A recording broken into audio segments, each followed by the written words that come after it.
Hey everyone, I hope that you're having an awesome Friday or whatever day that you're watching this video. I have just sent off my second grader for the first day of the school year, so I have time to chat with you. So in a previous video, I had talked about one of the side effects that was not discussed with me during my stage 3 rectal cancer during radiation treatment. It will actually shift you into menopause, and it can be temporary or it can be permanent. And in my case, it was permanent. With that being said, luckily, I had just had my little guy, my final little person. I had given birth to him about 5 months previous to my radiation onset, and luckily, he was going to be my last child because, again, nobody discussed with me also that because of the location of the radiation, that I would no longer be able to have children.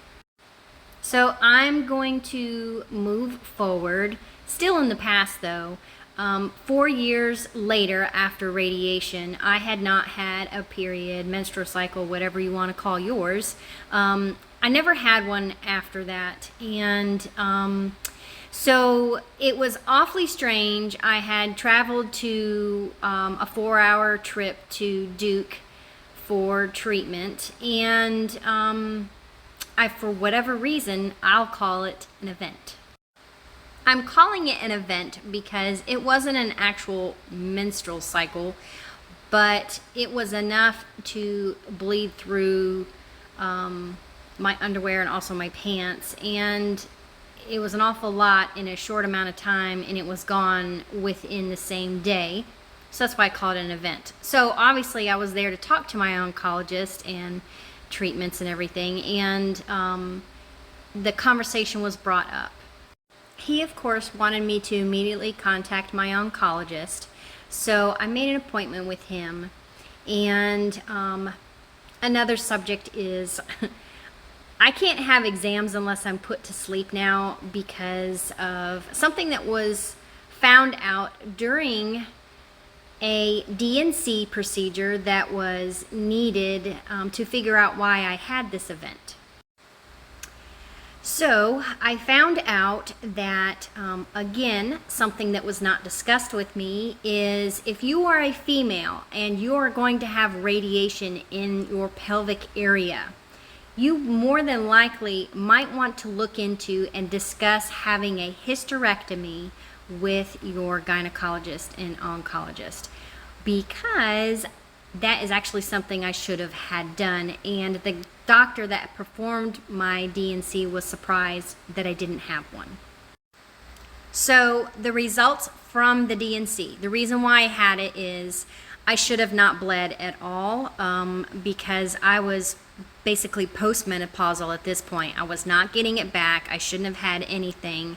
And he said if I was to ever have it again, I would have to have another procedure done. And they did a biopsy and made sure that there was no cancer and in the uterus wall to make sure everything was okay.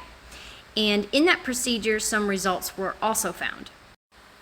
Result 1 was the fact that I had so much scar tissue, and from the radiation, it basically caused a cement wall, so to speak, inside my uterus. It was so thick, he actually couldn't perform all the way up. I don't know the terminology, but anyways, because it was so firm inside there because of all the scarring. All right, result 2 was the fact of if I ever had an issue, if cancer came up and they did have to perform a hysterectomy, my tumor and my resection and everything is so close to my uterus wall that if they did a hysterectomy, they could possibly tear the rectum and cause a permanent bag placement, bagnet, meaning colostomy or ileostomy bag. So, like I always say, let's get the word out. I'm talking to you guys about this because I never got spoke to about this. I learned the hard way. I learned the scary way. And so, again, if you're a female, if you have some sort of resection done, rectal cancer, colorectal cancer, colon cancer, however you want to call it, depending on where it's at, and you are going to have radiation in your pelvis, please discuss with your gynecologist or your oncologist about a possible hysterectomy during that treatment, surgeries, whatever, in that time frame.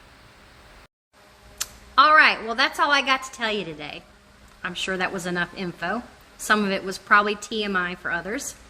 And cancer sometimes has TMI moments, but there are important things that need to be brought out in the open. So I'm discussing it with you. If you have any questions, if you want to chime in, if you have any comments, please by all means leave me a message, post a comment, and I'll be happy to listen and happy to respond.